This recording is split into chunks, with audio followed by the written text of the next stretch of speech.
In this episode of Children of Heroes, we traveled about 1 hour west from central London to Bucks, where we interviewed Madame Corinna Whitfield, daughter of Major Miloš František Vondráček. Thank you for participating in our project Children of Heroes.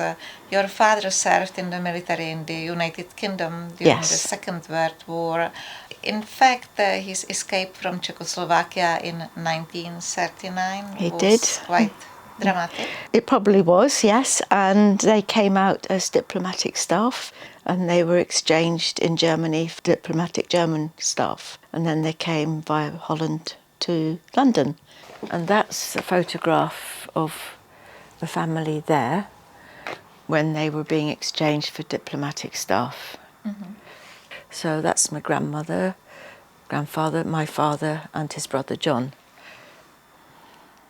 He became a British citizen in 1941? 1941, the family were naturalised and changed their name in 1942. And he joined the Lancashire Fusiliers in 1941, and then he joined SOE. From what I know, he served in Albania, and he may have gone back to the Czechoslovakia behind the lines, and Italy, East Africa. What exactly was his role in the army? He was a major. Still military intelligence? Yes, yes. And this is in Italy when he was serving. I was born in Italy. Both parents were working in Trieste. So I was born in the military hospital. They were there for about another 3 to 6 months. Previous to that, he'd been in Italy escorting German prisoners up from southern Italy. Your grandparents worked as the butler and cook for President Beneš? Yes. Grandfather had been president of the British League and the embassy in Prague. So when they came over, he took that role on with his wife as the butler and the cook, and were with Beneš whilst Beneš was here in the UK. I got some lovely photographs as well of him serving tea to various, like Major Gibson and people like that. This is my grandfather, Jan Augustin Vondráček, and Anna Bedřiška Vondráček. After the war, he continued to serve in the British Army. He stayed in the UK. After the war, he was posted to Palestine and Cyprus, and he left the army in 1958, as far as I know.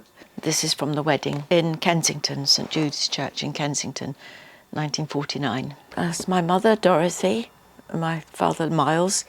Dorothy's sister, Patricia, she became professor as Lindop, radiation biology. There he is in Kenya. We were in Kenya during 54, during the Mau Mau, the civil war there, and the Lancashire Fusiliers were posted over there to try and stop the insurrections. So it's a very brutal period of history. And so he would be going off into the bush, and my mother was teaching at Kenya High School, teaching languages.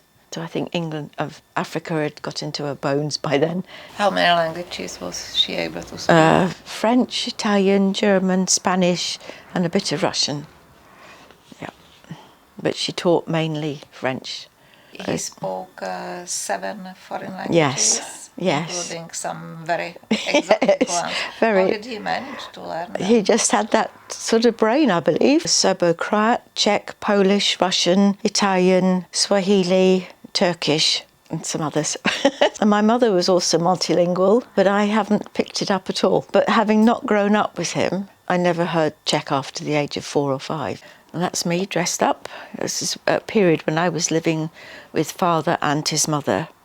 So she didn't speak English, so I remember this sort of foreign words and didn't know what they were. And father would bring Turkish clothes back and send me Turkish dolls and things.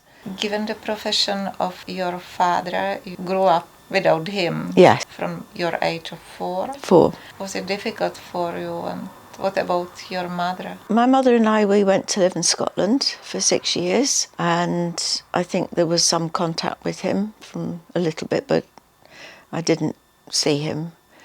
And then we came back to London, and she trained as a teacher. She went to France to train as a French teacher, and then she went to live in East Africa in Uganda. I think once you've lived in Africa, it never quite leaves you, and I think that was the motivation. Plus, economically, she needed the work. I was back in another boarding school and going out to Uganda a couple of times a year.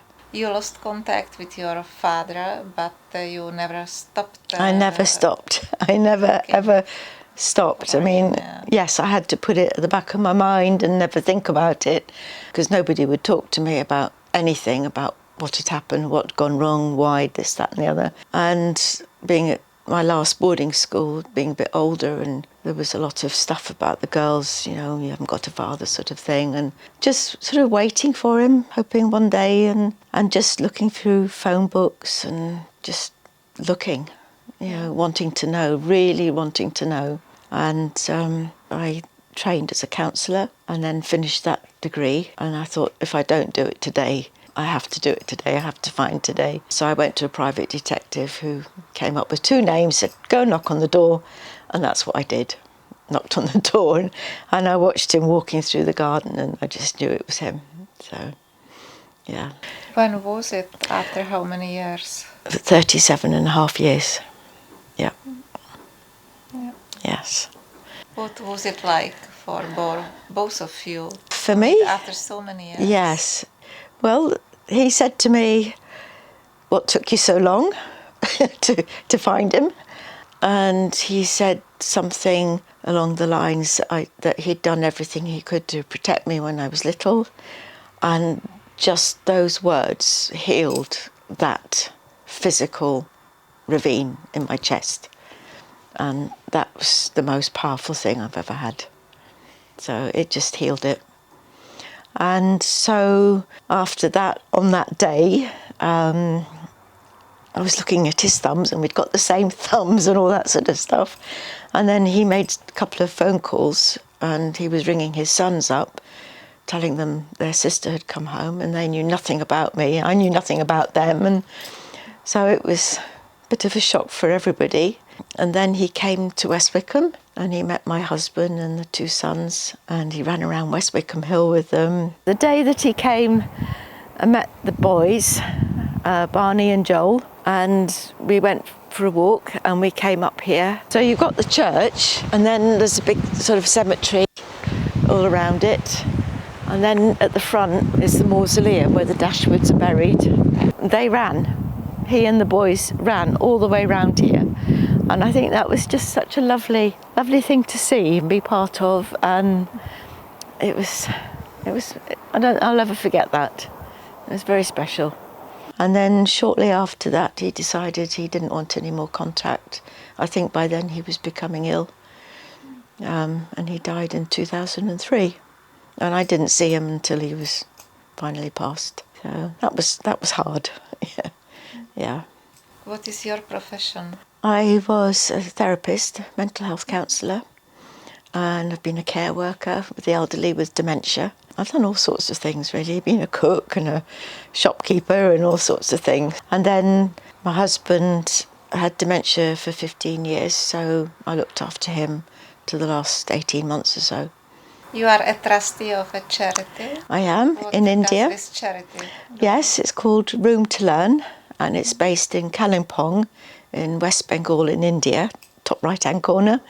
And we provide nursery education for 2.5 to 5-year-old children who live below the Indian poverty line. So we've been round the villages, finding the children under tarpaulins in the ditches and corrugated huts and what have you.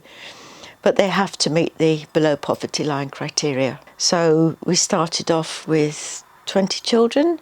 We now have 81, and they are based in mainstream schools in Kalimpong, and then they can progress up. So we also sponsor them through donations right through to 16, 17 full-time education. Why did you pick up India? India because my mother's parents had lived in India before partition, and he had built oil refineries. So they'd been to various places in what is now Pakistan and India, which I've sort of followed that route as well. And having lived with them a lot, there were a lot of stories about India and how they missed it and those days, those colonial days. And so that's part of my upbringing. And then the African bit all sort of woven in together, really. And I did an overland trip from London to Sydney in a lorry and met a lady, and she became a trustee because her friend had set this charity up, and they invited me along. So I go out twice a year. And You have visited almost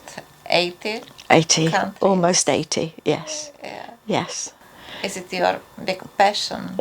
yes. And it's been very growthful, very aware-making, stimulating, and I just find it so exciting. And having grown up in East Africa and seen poverty and leprosy and things like that, it just made me more aware. And so the opportunity came along to go and see a bit more of the world.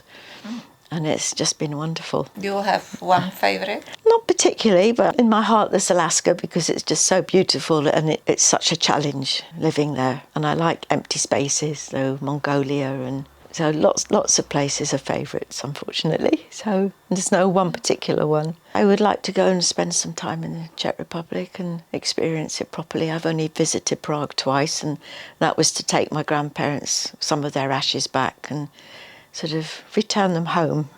Do you think that your Czech heritage has influenced your life? I think the search for it has, very, very, very much. The search for father has definitely affected my life. And I think the not having grown up with the heritage has been a loss. But I think I can embrace it now.